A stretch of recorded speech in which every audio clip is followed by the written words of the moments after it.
देखिए, उत्तर प्रदेश की राजनीति जो है वो जातिगत आधार पर पूरी तरीके से पिछले लगभग 2 दशकों से बटी हुई है। तो सभी राजनीतिक दल जो हैं वो इन जातियों को साधने के लिए ये सम्मेलन करते रहते हैं और उनको अपनी बात से कन्विंस करने का या अपने पक्ष में मोड़ने के लिए ये प्रयास होते रहे हैं। ये कोई नई चीज़ नहीं है। अभी इससे पहले भारतीय जनता पार्टी ने, जिसमें मध्य प्रदेश के मुख्यमंत्री मोहन यादव जी आए थे, उन्होंने यादवों का सम्मेलन किया। विशेष बात ये है निश्चित रूप से कि जो भारतीय जनता पार्टी ने 80 में 80 सीटों का टारगेट रखा है, जो एक असंभव सा है, उसको पूरा करने के लिए भारतीय जनता पार्टी उत्तर प्रदेश की सभी जातिगत समीकरणों को साधने में पूरी शिद्दत से जुटी हुई है। अगर आप देखें तो पश्चिम उत्तर प्रदेश में जयंत को लेकर जाटों को साधने की कोशिश की है। इधर राजभर को लेके उन्होंने राजभर समाज को, ओम प्रकाश राजभर को लेकर राजभर समाज को साधने की कोशिश की है। अनुप्रिया पटेल पहले से हैं, जो पटेल समाज को उन्होंने साधने की कोशिश की है। आगरा जो है वो निश्चित रूप से जो आप कह रहे हैं वो सही है कि वहाँ दलितों का सबसे ज़्यादा मत प्रतिशत है और कभी वो मायावती का अपना गढ़ और उसका प्रभुत्व रहा था, लेकिन अब वो टूट गया है। तो भारतीय जनता पार्टी जहां यादवों को अपनी तरफ मोल्ड करने के लिए यादव सम्मेलन उसने किया,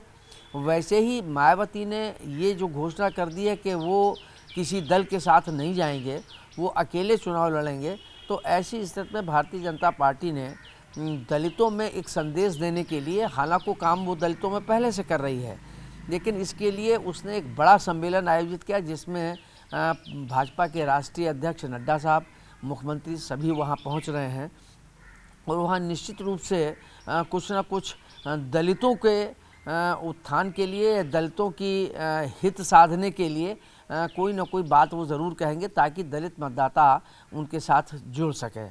इधर लड़ाई मुख्य रूप से उत्तर प्रदेश की राजनीति को अगर देखा जाए तो समाजवादी पार्टी और भाजपा के बीच में है। निश्चित रूप से दलित वोट बैंक कुछ भारतीय जनता पार्टी के साथ जुड़ा है या भारतीय जनता पार्टी ने बसपा से घसीटा है, लेकिन आगरा में ज़रूर निश्चित रूप से उसने सारी सीटें जीत ली थी। विधानसभा, लोकसभा के चुनाव में,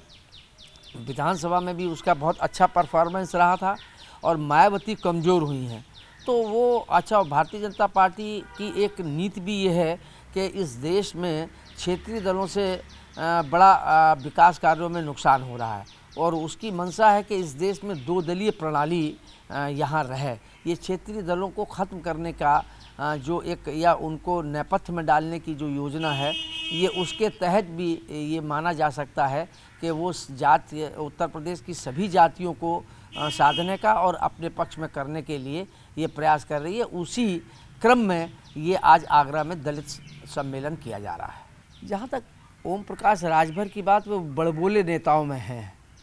वो बोलते ज़्यादा हैं और वो धमकाने की कोशिश ज़्यादा करते हैं और शायद धमकाने की ही बात थी कि जब ये भारतीय जनता पार्टी में मंत्री थे और तब भी उन्होंने इस ढंग के उल जलूल बयान देने शुरू किए थे और अंततः वो मंत्रिमंडल से बाहर हो गए।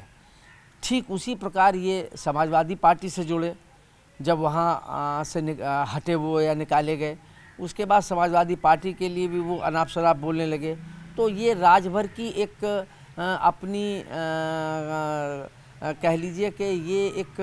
उनका बड़बोलापन ज़्यादा है, वो उसी के आधार पर राजनीति को करते आए हैं और उसी क्रम में उन्होंने ये कहा है। ये शायद मुझे लगता है कि जिस ढंग की वो ये बात कर रहे हैं, मुझे लगता है कि मंत्रिमंडल में तो शामिल हो गए, उसके लिए भी काफ़ी उन्होंने कहा सुना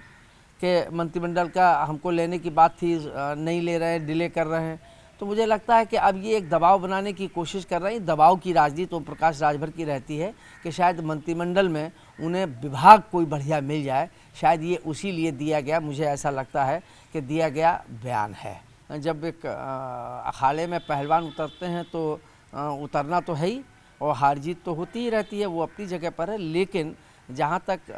सीटों को डिले करने का है, निश्चित रूप से इससे इंडिया गठबंधन को या कांग्रेस को या समाजवादी पार्टी ने भी अभी बहुत से टिकट नहीं अपने किए हैं, तो ये निश्चित रूप से उसका एक कहीं ना कहीं नुकसान तो होता है, क्योंकि वो प्रत्याशी न प्रचार कर पाता है, न अपनी तरफ जोड़ पाता है। दिक्कत सबसे बड़ी यही है कि कांग्रेस के सामने कि अभी गठबंधन ही नहीं हुआ था, गठबंधन अभी हुए 8-10 दिन हुए हैं, तो अब उसके बाद वो अपने प्रत्याशियों को, उसको यही तय नहीं था कि उसको कौन कौन सी सीट मिलेंगी, कहाँ कहाँ की मिलेंगी, कितनी मिलेंगी, शायद इसलिए ये डिले हो गया। तो जहाँ तक अमेठी और रायबरेली की बात है, तो आज ही